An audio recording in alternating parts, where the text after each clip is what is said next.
Welcome to episode, what are we at, 24? 24. Right? Yep, 24. Jeez Louise, man. Going for 500? Or is that Yeah, what we're it was? close. We're close, though. Oh, no, that's when Pat said he would come on. Our buddy Pat said he'd come on in the 500th episode. So we're working up towards that. Yeah, we're getting there. We're getting there, but we got 24, and we do have a special guest. We do have a special guest. We have Mr. Adam Malik. Welcome. How's it going, man? So Adam is a local runner. He's an awesome dude. Maybe I'll have you give like a little intro of yourself, like running wise, like just you in a nutshell.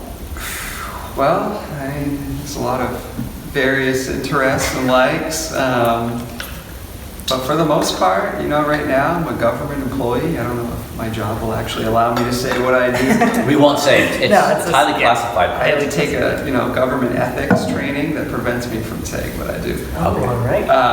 And other than that, though, I'm a long distance runner. I live here in Providence, have for 5 years now. And I've known Eric forever, competed against him in college. He was a lot better than me, though. He probably doesn't know who I am. I don't think so. I remember you, Adam. We had some battles back in the day. What college did you go to? I went to Worcester State University for Nice. 1 year. Joined the Air Force, got out, and trained by myself for many years. And that's when I really started to come into my own, maybe when I was about 24, 25. I was running my personal best. Been training solo for many years, although we did a couple of awesome workouts We together. did, yeah. Oh, classics. Some classic workouts. And still running well, still in shape. I mean, there was a couple lean years in there where I wasn't able to run in training, but... Yeah. Did you run like middle school and high school? Or I was a late bloomer, Okay. started my junior year of high school. I remember we had time trials at the time, because that was the way to get on the team. And I remember our first time trial was 1 mile, and I had no running experience in my life, and I ran 5:57. Wow. And that was enough to That's fine. get on the team. But I didn't come from a strong program, so I'm not really sure why we had the. Yeah, I was gonna say, we never had time trials, and they were just like lucky to have people to run on the Come on cross out. country team. Yeah, I came from like an inner city school with 2,000 kids roughly. Wow. And oddly enough, we didn't have that good of, not that strong of a track and field program. I mean, we had a couple of individual success stories, but as a team, we weren't particularly strong. Yeah. And I found my home in the distance events. It Yeah. seemed like every meet, 2 mile was my go-to. That's it. You'll double them up. yeah. Sweet. Yeah, that's basically it. The highlight of my high school career was probably breaking a 2 mile record that stood since 1964. Wow. And that's about it. That's when Ray was in high school. I know, really. That was my record, by the way. I broke that record. Oh man, I can't believe you beat me. Anyway. No, that's awesome. So when you say you're like a late bloomer, you started in your junior year of high school, and then like did you like get into it like right away, or was it something that you like build up to? Well, it definitely took years. I started as like a hockey player, and I remember. That's why you like hockey so much. And at lunch, when I was younger, freshman, sophomore years, I remember these 2 men on my team that were running cross country at the time, where I was like, Adam, you're gonna come out and run. And I'm like, well, how long is a race? And they're like, 3 miles. I'm like, 3 miles? Who would run 3 miles? I know. You That doesn't sound gotta be out of your mind to do that. Yeah. It's ridiculous. Like at that point in my life, I was more interested in going to the mall and hanging out at Hot Topic or PacSun. And Yeah, or Newberry Comics. Did you do Newberry Comics? yeah, we only had one. It was a couple towns over. Gotcha. Hot Topic though. That was classic. Yeah. Do they still exist? They still exist, right? Oh, they're bigger and better now. They've really invested in the anime and the wrestling. Ah. All right. Sweet. Good stuff. So you got convinced by some hockey players, some other hockey players to run? No, they were actually runners, but I just saw them at lunch. They were good okay. kids. They were funny. And so finally, one day I'm like, all right, okay, I'll give this a try.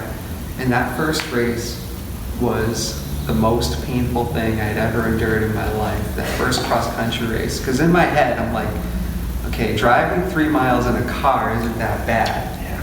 So the gun goes off, and I made the, classic mistake of an all-out sprint.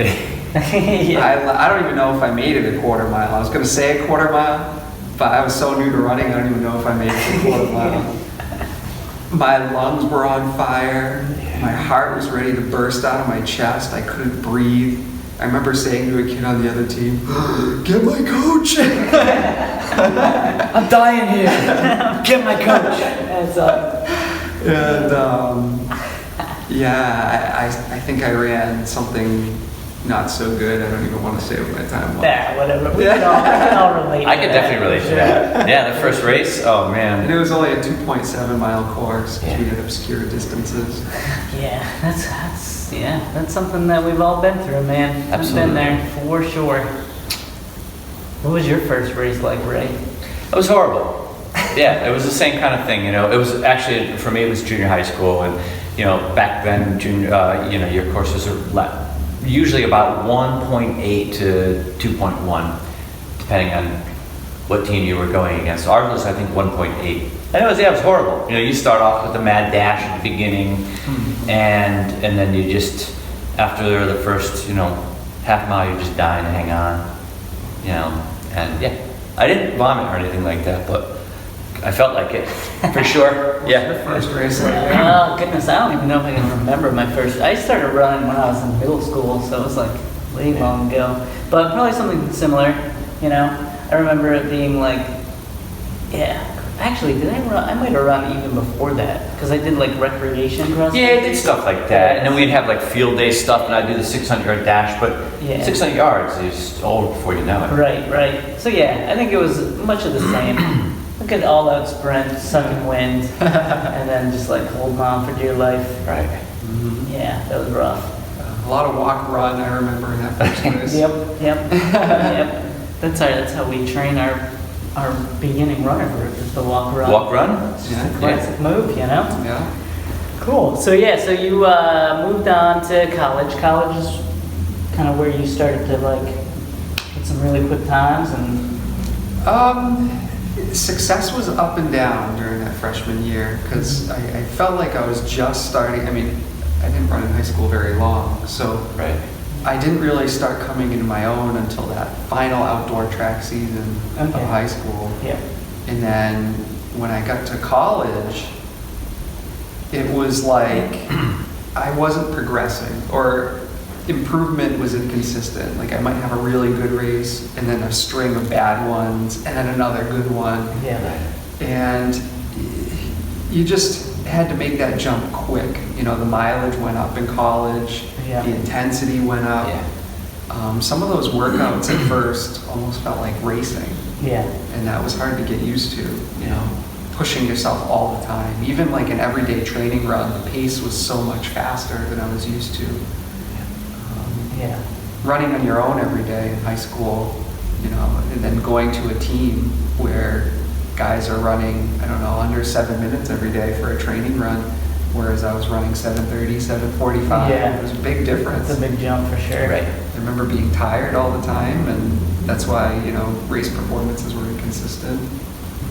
Yeah, that'll do it, man. It's kind of a newer thing for you, actually, at that point, still, right? Because you hadn't done it much in high school, so, yeah. Wow. Yeah, and then also the long runs went up too. The mileage on That's those true. long runs went up. Oof. Long runs. What do you remember about your college days in that freshman year? I mean, I didn't run competitively, really. I mean, I was like, I ran a little bit on my own and a little bit like road racing and stuff like that, but yeah, it was not something that was a major thing at that point, so, yeah. For me, it For was me, very for you. much kind of a similar experience with my coach wasn't a super high mileage guy, but the workouts were kind of intense, so that was like an adjustment for me, for sure. I didn't really like knock my times down until probably junior year of college. And then I started racing against some stud from Worcester State. But no, it was kind of much the same. Like junior year, senior year, I got going. You know. Yeah. What was it like? I know we have our topic this week is supposed to be running, like coming back from an injury. Yeah. But I'm curious to see what you think about kind of running post college on your own. You know, like what that is like. Because I know when I finished college, you know, you have a team atmosphere. You got practice every day at 3:30, and then all of a sudden it goes away, and you're kind of forced to run solo. So how did you approach that? So, what happened was, you know, after that first year at Worcester State, I wasn't really sure what the future held for me. You know, I was young, I was probably 19. Oddly enough, I don't think I was very happy with my life at that point. I kind of felt like everything was routine. I wasn't sure that college was for me. And I wanted to do something different that not everyone else was doing. So I decided to join the Air Force. And when I was all done, I had put on a lot of weight. You know, it wasn't like the commercials where there's a lot of pull-ups and push-ups and running, you know, like intense running with combat boots and all that. Actually, it was a lot of time on my own, but the food was so good. That was the weird part. Wow, Like, I never would have thought that. yeah, so breakfast was amazing, and it was all the stuff I didn't grow up with. I kind of grew up like poor. So I'd go to the chow hall and pancakes and waffles and sausage and bacon and Pop-Tarts, and let me get a Gatorade with that. And a peanut butter cookie, and I mean, my plates were pretty hefty. A lot of calories. Yeah. Oh, man. And so, like, they're not on Facebook. I keep them in my archives, but, you know, there's pictures of me post-military where my arms are kind of, you know, like, I'm not in shape, you know, kind of droopy on top. I see these pictures. And so when I got out, it was like, okay, it's not so much about being competitive. I want to take care of myself. I want to get back in shape. And, you know, one of my first jobs post-Air Force was a coaching job, working with high school kids. Oh, that's cool. And there was some kids that could really put a hurting on me, and they were faster than I was ever, you know, and it was motivating, you know, especially like when winter track rolled around, and we went to the Reggie Lewis Center, and I was watching some of these faster local kids in Massachusetts race. It really was inspiring, you know, and it didn't happen overnight, you know, slowly I lost a little bit more weight.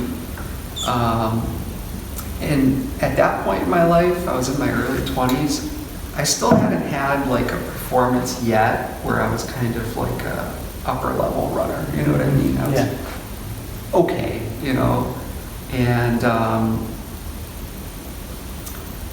I just stayed consistent, and actually it was coaching that really kept me motivated, because it not only became like for me, it almost felt like I wanted to be in shape for them, and I wanted to work and train with them.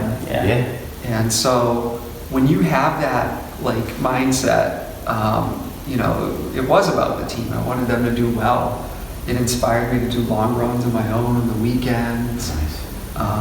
You know, I was even running like in the mornings, and then I would run again with them in the afternoon. So I was like doing these double days, double sessions. That's cool. Yeah, and I was really paying attention to the Daniels running formula as well. Okay. Which is a very good training book if anyone's interested. And I remember doing these like heavy duty workouts on my own in all types of weather. You know, my home track was Holy Cross in Worcester, because I was still living in Worcester, Massachusetts at the time. And it's always windy up there, and I remember doing like 20 by 400, 10 by 800, and you're getting the whole wind on the backstretch the whole time. And yeah, it got to a point where I had like a breakthrough race, which for me was like breaking 15 minutes in the 5K. Sweet. And that was the first time where it was like, wow, like I'm on to Like, something. look at me. Yeah. Yeah. That's awesome. And Yeah, I was probably get like psyched up. 23 years old. Yeah. And it was just like, at least in terms of running, life changing. You know, not that I was going to start, you know, getting Nike contracts and getting paid for it. Yeah. But it got to a point where it was like, wow, you know, I started as like a barely under 16-minute guy to like suddenly being under 15 minutes. And it was like a whole new, Right. you know, in this area, you'd go to like the BU mini meets or some of these more competitive meets, and you're suddenly in the elite category, you know? Like, Right, yeah. It was a huge jump. Yeah, get you pumped up. Yeah. And it was huge for my confidence, just everyday living. Yeah. Just felt really good walking around, felt really good associating with my peers and having the respect of the kids I coached. Nice.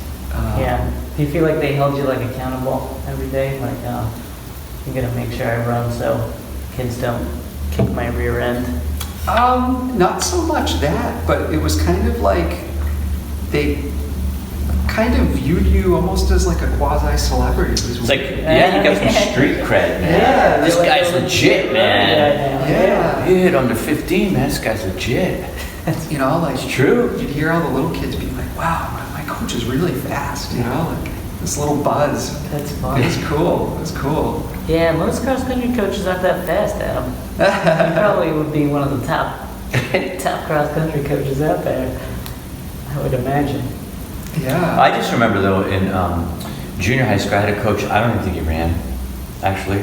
So I don't know. We didn't like. I wouldn't say we didn't respect him. We respected him.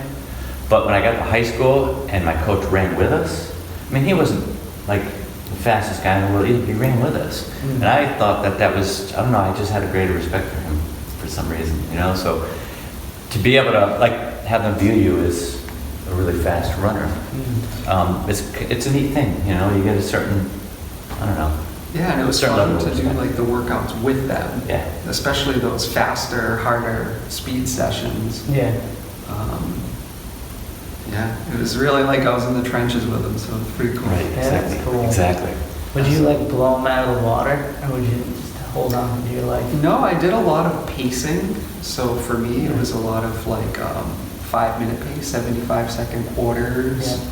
Just keep them in the right zone there. And that's always been like a strength of mine, is being very consistent in a workout. Mm. So I would say, this is what I'm going to pace you guys at. You can be faster, you can stay on me, you can be slightly off. But this is what I'm going to do, and I would just stay consistent with what I was doing. Nice. It's a skill. It really is. Mm-hmm. And even sometimes the faster women like would, you know, work off of what I was doing. Nice. If they were training for the mile or the 800. Yeah. That's awesome. Mm-hmm. Cool. Yeah. Coaching, man. It's fun stuff. I enjoyed it. I coached a middle school program, and that was kind of fun. All right. Mostly playing games and stuff, but. it was a good Yeah. time. I'm gonna go on a running scavenger hunt today. Yeah, we used to do that in high school. We used to have to, my coach would put like markers out under cones, like all around the campus, and you had to get every color on your whole card. That was Cool. cool. It's like interval workout, but with markers. It's cool. Yeah, good stuff. So let's see. Why don't we take a quick break, real Okay. quick, and then we'll come back and we'll talk a little bit about maybe coming back from injury. Yeah. Cool. Yep. All right. All right. We're back. Here we go. Here we go. Alright. All right, back at it. And yeah, let's talk a little bit about coming back from injury. I know Ray and I have probably touched on it in the past, but I do remember that fateful day at the track when you sustained a pretty substantial injury. And can you talk a little bit about that? Yeah, definitely. So, you know, I was running with my kids and things were going really well. You know, I had that sub 15-minute 5K. And then for another probably year, I was on this ride where anytime I touched a race, track, road, trail, you name it, like I ran a personal best. Nice. It was just like a year of awesome. Yeah. And I was getting better and better, and I didn't see a stop to it. You know what I mean? It just felt amazing. Yeah. confidence was definitely at an all-time high. I definitely felt like I was starting to get a little bit of an ego, which wasn't a good thing. But I did a workout with Eric Yeah. and Pat, who's not here yet. We'll get him on the show. We'll get him on here. We'll get him on. Bring Pat on one of these days. Two amazing local runners, and they definitely helped me to improve. It was a summer where I was training with them. We were doing a 2-mile, 2-mile workout. And, the workout was going really well. We went through like the first 2 mile, like 9:48 or something. The mile was like high 4:40. And it was like, as soon as that interval was done, I was hurt. And it wasn't like a hurt that was like, I can take a Tylenol or I can take a few days off and be okay. It was a different type of injury and I knew it. I felt it right then and there. Yeah. And I remember saying to you, Eric, like, I'm really hurt. Like, I don't think this is going to be okay. And I still finished that last 2 mile with you guys. I think that one was low 950s. Yeah, probably should have called it a day before that. But you were able to run through it, but you knew it felt. Yeah, I knew. Yeah. And I guess in my head, the mindset going into that last interval was, I don't think I can make this worse, but Right. I know something's really wrong. Yeah. But prior to that day, you didn't feel anything in your knee at all. Nothing. It was. There was one day where I was running and I had this really sudden, like, sharp pain that forced me to stop, and then I rubbed it out and I kept going and there was nothing. And then that workout, oh man, I just remember, like, I knew, I don't even think I did a cool down. And I remember I had to walk home, and not that I lived particularly far, but it was like 2 miles. Yeah. And for that reason, to this day, I still bring my car to the track, because if I ever get hurt again, I want to be able to drive home Right, instead of yeah. walk. Now, was the pain like that sharp pain? Yes, and it Yeah. never left. Okay. It just, I remember, like, like going to bed that night, having a shower, going to bed, and then the next morning trying to run. And I went from running 10 miles a day to not even being able to run 10 feet. Yeah, it was like that rough. So it was Yeah. that bad the next day. It wasn't like you can go out there and do this. And, wow. And I mean, the will was there. I really yeah. wanted it. I mean, Oh, of course, yeah. I would go out the front door, start running, and the pain would just go from 0 to 10, and I'd have to walk. How many times did it happen? A lot over the course of a week, 2 weeks, 3 weeks? How did that work It out? happened every day. Every day, and you kept Every day. trying to do it. No go. I couldn't even make it off my driveway. And unfortunately, when I was first trying to get help, I would go to the doctors and, take some time off, Yeah. stretch, ice, relax. Yeah. And I knew it wasn't that simple, Right. because, like, a week becomes a month off. A month becomes several months off. Yeah. Mhm. And then it got to a point where it was like, wow, I think this is done. I don't think I'm running again. Yeah. And so I went to see a sports medicine doctor, and we did, the x-ray, nothing, of course, MRI. And so what he noticed had happened was the muscles around this knee right here, the right one, were so tight, pulled my kneecap out of alignment. So what was happening was I was feeling bone-on-bone grinding every time I ran. That sounds horrible. That does sound horrible. And the pain was that bad where I could only make it maybe 10 steps.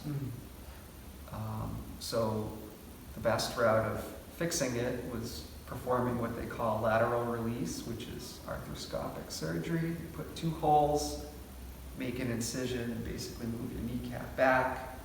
There's scar tissue.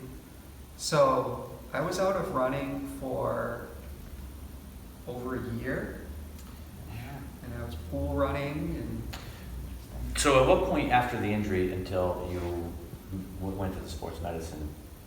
probably 6 months. So 6 months, Do okay. you think if you had seen him sooner, things would have progressed, much quicker, probably? Ideally, yes. But it's like tough to know, like, It was such a slow-moving process because, you know, you have to eventually get referred, yeah, Yeah. and then, Yeah, right. you know, like they got to go through their own procedures, X-ray, MRI, yep, and then, you know, like they tried a cortisone shot. And Yeah. I remember like the day I had it, I'm like, wow, this feels great. And it was the one time I was able to run. Oh, yeah, And How far did you go? oh man, I did like a 7-mile loop.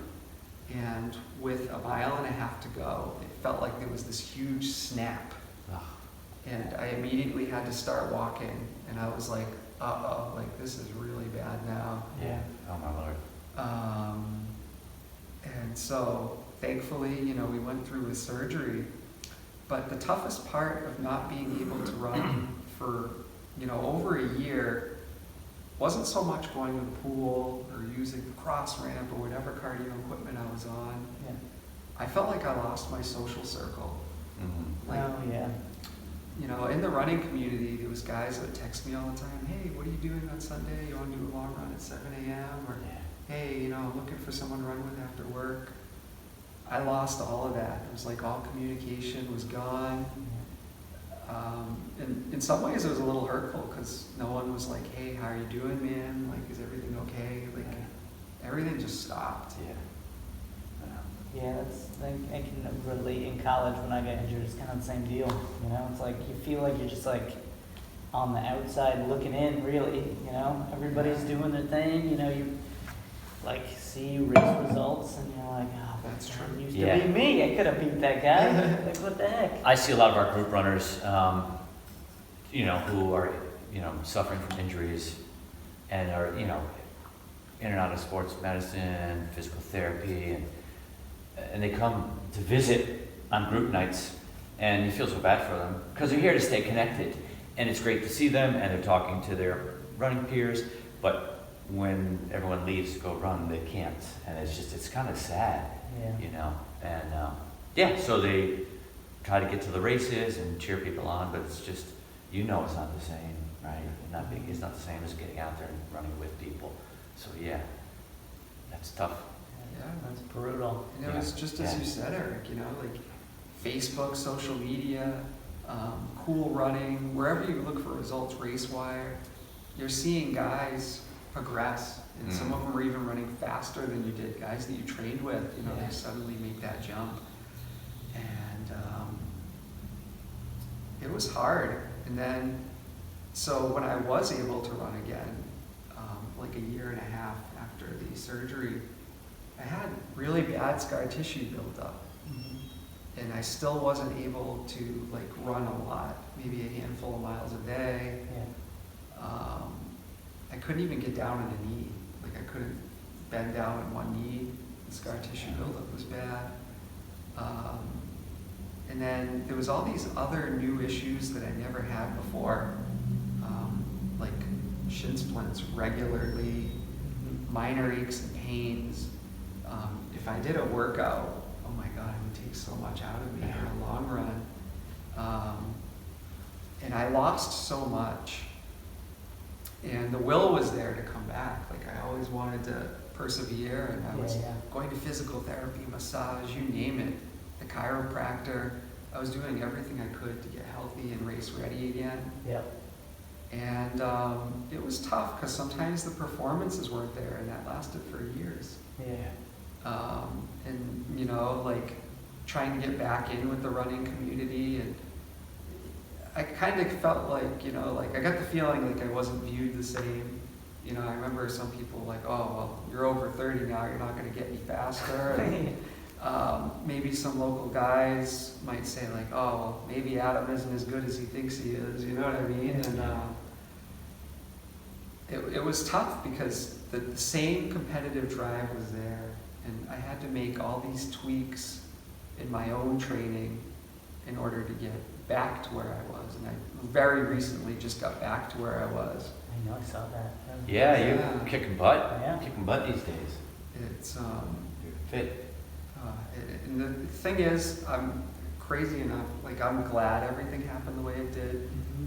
because I feel like I'm a much better person. I'm much more down to earth. really have more of an empathy and understanding for what people are going through, and not just physically but mentally. You know, sometimes different things Sure. happen in your life, and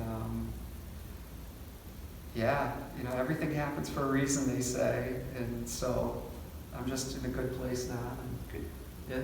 That is good. That's good to hear. I think like the fact that it took years and years can kind of wear on somebody, but it's like a testament to your like drive that you stuck with it. Perseverance for Yeah. sure. Keeping your head. Unbelievable. I don't know how you can keep your head into it. I mean, minor injuries, it's tough to keep your head into it and to get through it, but like that was a serious injury, Yeah, serious surgery. I thought it was career ending. I mean, I thought you weren't going to run again. Yeah. So that's big, you know. And yeah, I mean, I'll be honest, there was a lot of doubts too. You know, I doubted myself a lot. You know, like there was times where I'd do a workout or I'd run a race, and there was a lot of times where I'd cross the finish line and be like, that was okay. Yeah. You know, like, but it wasn't what I want. You know, what happens is you kind of get yourself to a certain level, and there's a standard in your head. Yeah. Like, I'm gonna run a 5K and I'm gonna break 15 minutes, and you want to do that every time. You know what I mean? Right. When you're running like barely under 16 minutes instead of barely under 15, you're like, what's wrong? I'm training just like I did before. So, one thing that really changed is I had to be like a real student of the game. A lot of YouTube video watching, a lot of learning about things outside of the sport that were particularly helpful.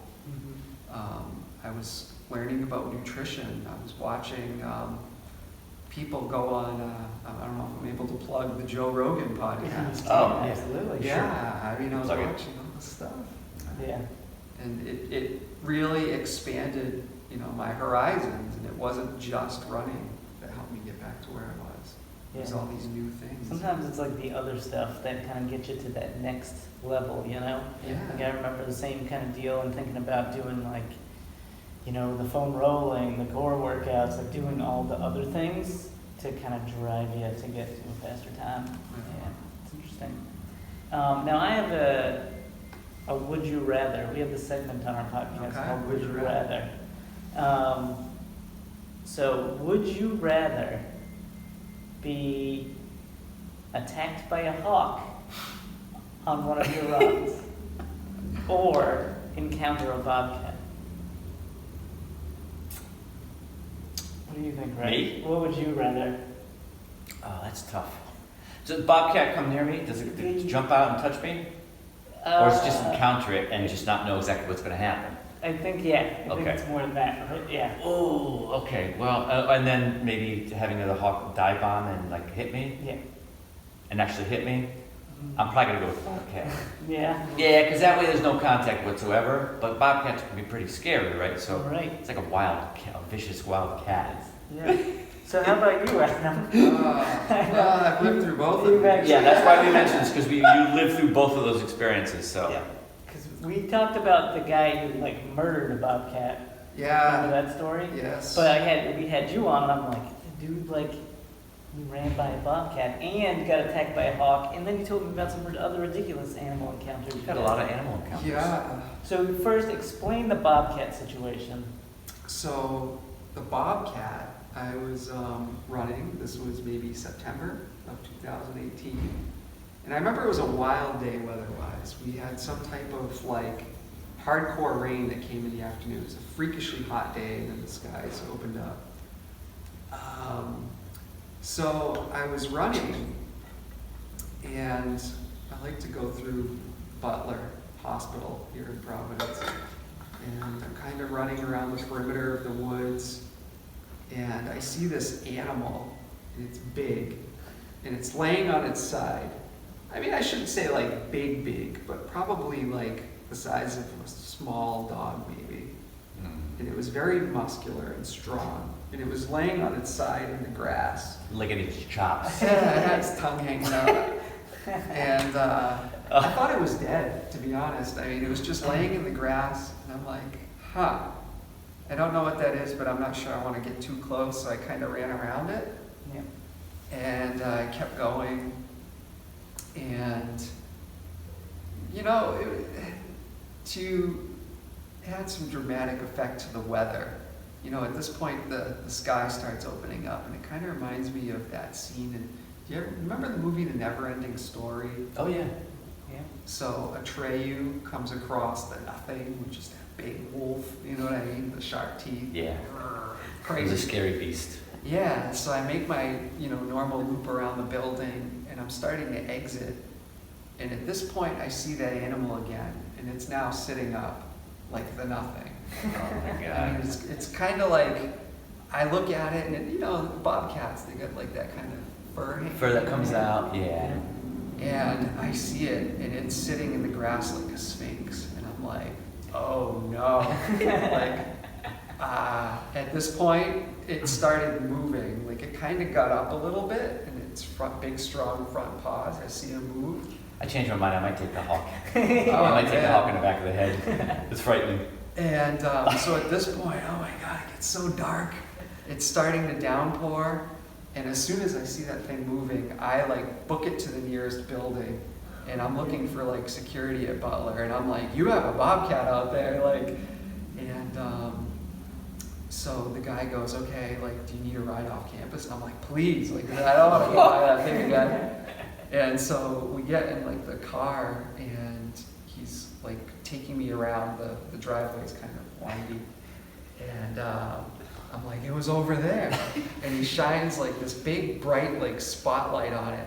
And as soon as the light hits the thing, it like scurried off in the woods, but you could see it before it scurried off in the woods. And he was like, was that it? And I'm like, yeah. He's like, I gotta call animal control. And like, he drove me off campus, and then I was able to run home. At this point, it was very cold, heavy rain. Oh man. You know, it was fall. That's we were kind of crazy. transitioning from summer to fall. Yeah. But man, Yeah, because those things, I mean, usually you encounter a wild animal on a run or any time, and they usually, if they see people, they usually run. The fact that it didn't run away was kind of spooky, you know? Yeah. and It's scary. no matter how fast you run as a human being, an animal will outrun you. That is a fact. I tried to It's explain that. science. I tried to explain to my children this weekend. Like, you know, yeah, you can't outrun a wild animal. You know, Yeah. so. Man, that's frightening. And as for the hawk, this was going back a while, but near my hometown, Worcester, Massachusetts, there's a place I loved running regularly. It was in the next town over called West Boylston. It was called the Rail Trail. And the Rail Trail, if you're familiar with just in general living and training in New England, once that first snow comes and it starts to accumulate, you probably can't run there till like St. Patrick's Day, early April. Yeah, no, it's true. It takes a while for all that snow to melt.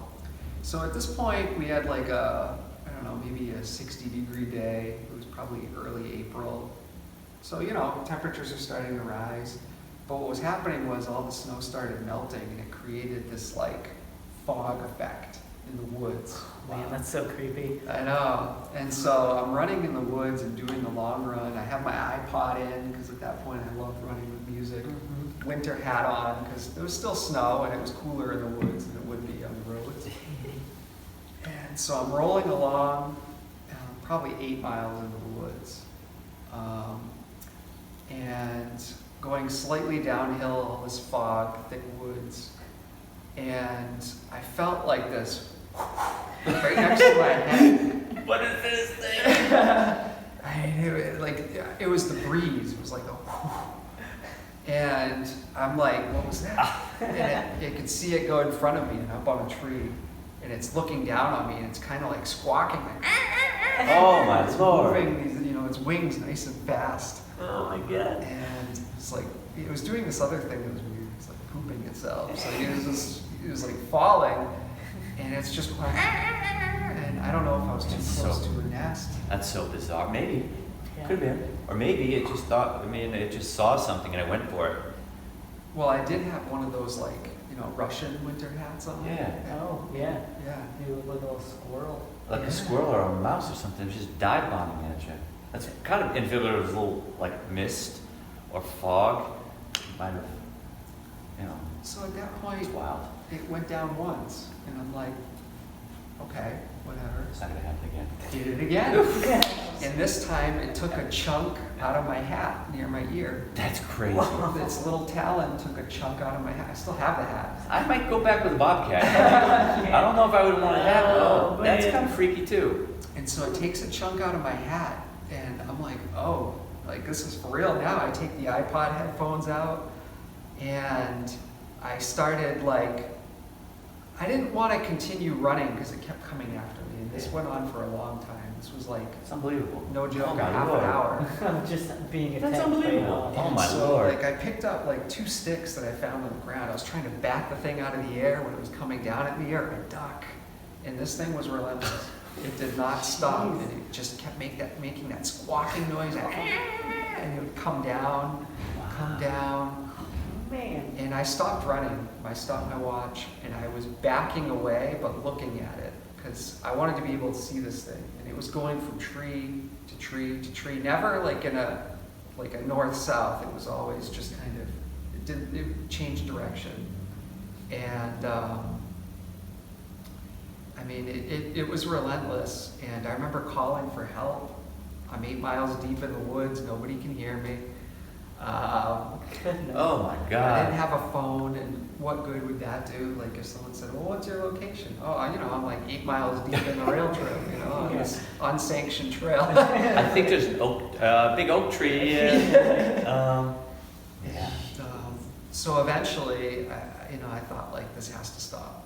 I dropped the sticks, and I went into like maybe even faster than race pace because of adrenaline, just through the woods.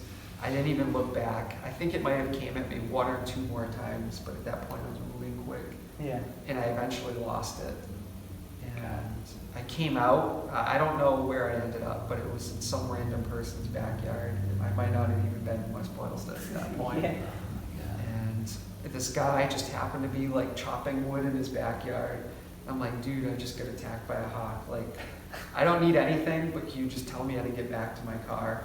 And it was like 10 miles that way. And I'm like, jeez. okay, it's worth it to me. Got a nice long run in that day. Yeah. I don't want to deal with this stupid hawk anymore. Yeah. That's crazy. So if you could recall that story every time at the beginning of a race, you might get a nice adrenaline rush, to take you through. Oh my God. That was terrifying. I don't know if I could ever simulate that at a race, just Oh my God. and a hawk, especially with those wings spread wide, it's not a small animal. No. Nope. It's freaking huge coming down at your head. Yeah, and they come down, it's a lot of weight, and they just come down so hard because that's what they do. They just pounce on something. So, yeah. Unbelievable. Yeah. So we've learned today that Adam's not only a really good runner, he's a very good storyteller. He's a really good storyteller. We gotta have him on here like more often Yeah. to tell some other stories. Well, it comes from life experience. Yeah. Right, those are the Can't best make stories. stuff up. Best stories. Stranger than fiction. Oh, man. I try to keep it as authentic as possible. I don't want to exaggerate anything. Yeah. But man, Oh, That was dude. great. Good stuff. But I think we do have to wrap it up. Yeah, we do. Yeah. We have to raptor it up. That was a good one. clever. All right. More birds of prey. Yes. Oh, goodness. All right. Well, thanks again for coming on. Yeah, thanks, Adam. Hey, thank you guys for having me. We'll have you on Happy to again. Stop in, and next time, how about it's not about me? We'll talk about We'll something talk that about everybody can everybody. relate to. Yeah, Yeah. totally. Everything that we're dealing with and a part of. So Totally, dude. keep running strong, guys. Yeah. Yeah. Awesome. Thanks, and we'll see y'all next week. All right. Keep running, folks.